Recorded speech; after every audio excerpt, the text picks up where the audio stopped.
नमस्कार, आपके साथ मैं हूं अदिति त्यागी। रात के 8 बजने वाले हैं, यानी जी न्यूज पर यह वक्त है बड़े मुद्दों पर बड़ी बहस का। कसम संविधान की का इस वक्त का मुद्दा है काशी की ज्ञानवापी, मथुरा की श्री कृष्ण जन्मभूमि और शायद इसी लिस्ट में और भी बड़े नाम जिनकी गाहे बगाहे बीच बीच में आप चर्चा सुनते ही हैं। बीच बीच में इस तरह के विवाद उठते ही रहे। 1991 का प्लेसेस ऑफ वर्शिप एक्ट वो दीवार है जो अयोध्या को काशी और मथुरा से अलग करता है, लेकिन ये एक्ट ही अब सवालों में है और इस वक्त सुप्रीम कोर्ट में बहस के दायरे में भी है।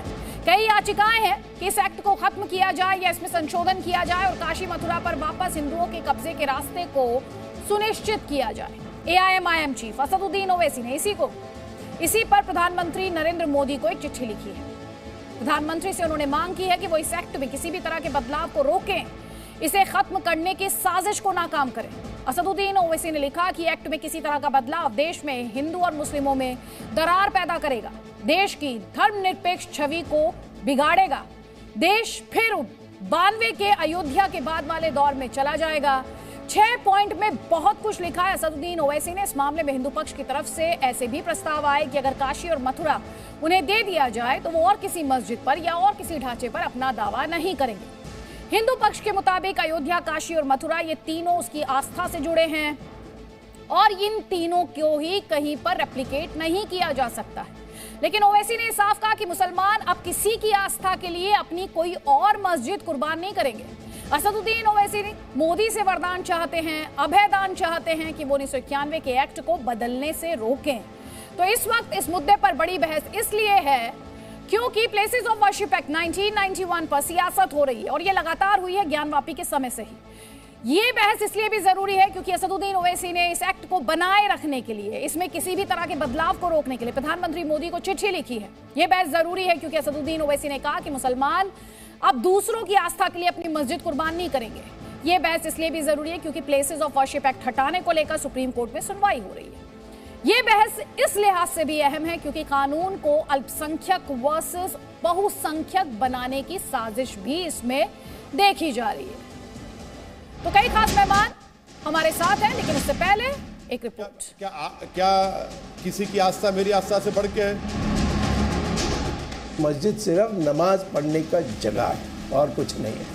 ये अल्लाह की प्रॉपर्टी है और कोई इसके ऊपर बातचीत तो करिए, सौदा तो छोड़िए, बातचीत भी नहीं कर सकता है। ये दो तुम्हारे लिए क्या प्रॉब्लम है? मस्जिद तो कहीं भी बन सकती है, मस्जिद तो तोड़े जाते हैं। मैं अपनी मस्जिदों को किसी की आस्था के लिए कुर्बान करूं तो वो हरगिज़ कोई भी एक गयूर भारत का मुसलमान तैयार नहीं होगा। तो सारे 40,000 मंदिरों को जो तोड़ा है उसको तो नहीं मांग रहे, हम तो सिर्फ 3, क्योंकि वो कहीं और नहीं बन सकता है। अगर आप पुराने ज़ख्मों को कुरेदेंगे तो फिर ज़ख्म खुलेंगे और उस ज़ख्म का खमियाजा हम तमाम लोगों को भुगतना पड़ेगा।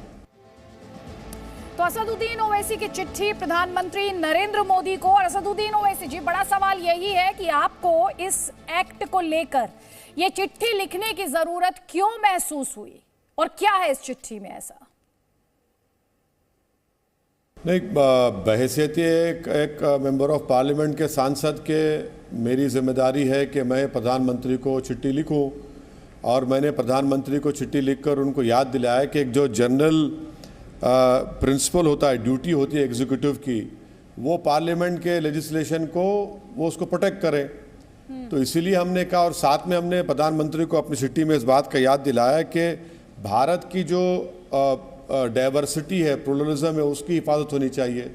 तीसरा, वो क़ानून इसलिए बनाया गया था कि हमारे माजी में जो ज़ख़म थे वो दोबारा ना खुले।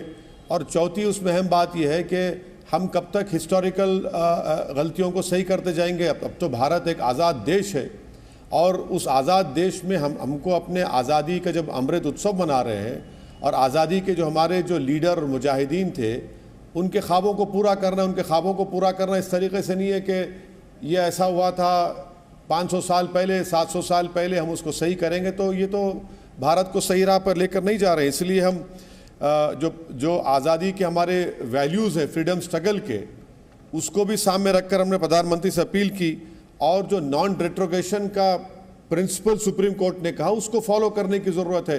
और आखिरी पॉइंट अगर आप देखेंगे मैडम, जो उस चिट्ठी में लिखा छठा पॉइंट ये था कि हम एंडलेसली लिटिगेट नहीं कर सकते, और एक मॉडर्न इंडिया के लिए ज़रूरी नहीं है कि हम मेडिवल डिस्प्यूट्स को ही डिसाइड करते बैठे। इसलिए हमने प्रधानमंत्री से अपील की कि ये अननेसेसरी रिलीजियस डिस्प्यूट्स को और भारत के डाइवर्सिटी को प्रोटेक्ट करने के लिए वो अपनी सरकार की तरफ से सुप्रीम कोर्ट में जवाब दाखिल करे कि वो 91 के एक्ट के तहत है उसको प्रोटेक्ट करेंगे, उसके लिए उसको उसमें अमेंड नहीं करेंगे।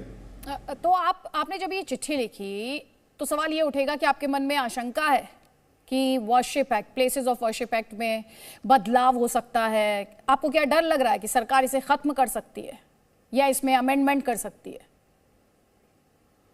यकीनन है, इसीलिए तो हमने ये चिट्ठी लिखी है। हमने प्रधानमंत्री को ये कहा है चिट्ठी में कि कॉन्स्टिट्यूशनल मोरालिटी जो है भारत की वो हमारे सिस्टम में एम्बेडेड है। हमने प्रधानमंत्री को ये कहा कि आप अगर उस कानून को बरकरार रखेंगे तो आप एक कॉन्फिडेंस पूरे रिलीजियस कम्युनिटीज़ को देंगे, ख़ास तौर से माइनॉरिटी कम्युनिटी को। तो यकीनन हमको इस तरह की आशंका है, इसीलिए तो हमने ख़त लिखा है प्रधानमंत्री को, और हमने उनको याद दिलाया कि आपकी कॉन्स्टिट्यूशनल जिम्मेदारी है कि आप इस कानून को प्रोटेक्ट करें और आपकी सरकार इस कानून को अमेंड ना करे, उसमें कोई हटाए ना इस कानून को। ठीक है, लेकिन फिर सवाल ये भी उठेगा असदुद्दीन ओवैसी कि आपकी इस आशंका का आधार है क्या? क्योंकि बीजेपी ने तो इसे स्क्रैप करने को लेकर कुछ कहा नहीं है, और जहां तक रहा इस पूरे मामले का सवाल, ये तो कोर्ट में है। बीजेपी तो कहीं पर पार्टी है नहीं इस मामले में, अगर है तो आप बता दीजिए। तो आपकी बात बिल्कुल सही है, बीजेपी ने चैलेंज नहीं किया गया, मगर जितने पिटिशनर्स गए हैं क्या उनका ताल्लुक आरएसएस से नहीं है? और मुझे यहाँ पर याद आ रहा है, मैं माजरत चाहूँगा अगर मैं गलत कह रहा हूँ, बल्कि मुझे याद आ रहा है, अगर मेरी मेमोरी सही है तो मौजूदा सुप्रीम कोर्ट के जज ने मौजूदा एएसजी साहब से पूछा था कि आपकी पर्सनल राय क्या है इसमें, तो उन्होंने पर्सनल राय ये कहा कि वो इस एक्ट की तायद में नहीं थे वो। और कई बीजेपी के लीडर्स का भी आप प्रेस स्टेटमेंट उठाकर देख लीजिए, वो कह रहे कि नहीं इस एक्ट की ज़रूरत नहीं है, इस एक्ट को ख़त्म करना चाहिए। इसीलिए हमने प्रधानमंत्री को ये चिट्ठी लिखी है। जिस सेक्शन की बात आप बीजेपी में कर रहे हैं सर, बीजेपी की तरफ से एक और तर्क और दलील जो दी जाती रही वो ये कि ये एक्ट जो था दरअसल ये राजनीतिक मंशा थी इसके पीछे, और बीजेपी ये भी कहती है कि जब ये बिल पार्लियामेंट में आया तो उसके जो एमपीज थे उनके द्वारा इसका विरोध किया गया था। जहाँ तक जनाब सुब्रमण्यम स्वामी साहब की बात है, वो हैदराबाद में बाबरी मस्जिद की शहादत के बाद आए थे। हैदराबाद में एक जगह है मदीना एजुकेशन सेंटर में आकर उन्होंने बीजेपी को इतना कहा, इतना क्रिटिसाइज़ किया, तो अब वो सुब्रमण्यम स्वामी पलट गए हैं। रहा सवाल के पार्लियामेंट के एक्ट का, तो पार्लियामेंट में एक्ट पास हुआ है, और बल्कि मैडम पार्लियामेंट से हटकर भी बाबरी मस्जिद के सिविल टाइटल डिस्प्यूट में सुप्रीम कोर्ट ने क्या कहा था कि ये जो एक्ट है इसको नॉन रेट्रोग्रेशन से जोड़ा। उन्होंने कहा कि इसका ताल्लुक सेकुलरिज्म से है, और सेकुलरिज्म भारत के बेसिक स्ट्रक्चर का हिस्सा है। ये सुप्रीम कोर्ट के जजेस में अपने जजमेंट में बात कही थी, जिसमें अब जो नेक्स्ट जो चीफ जस्टिस ऑफ इंडिया बनेंगे उस जनाब चंद्रचूड़ साहब उस बेंच में थे, उस जजमेंट में बात लिखी गई है। नहीं, लेकिन आप सुब्रमण्यम स्वामी की बात कर रहे थे, वो आपको फ्रेंड बताते हैं, अपना दोस्त बताते हैं, उनकी तरफ से प्रपोजल्स भी हैं, लेकिन ये जो पूरी सियासत हो रही है असदुद्दीन ओवैसी,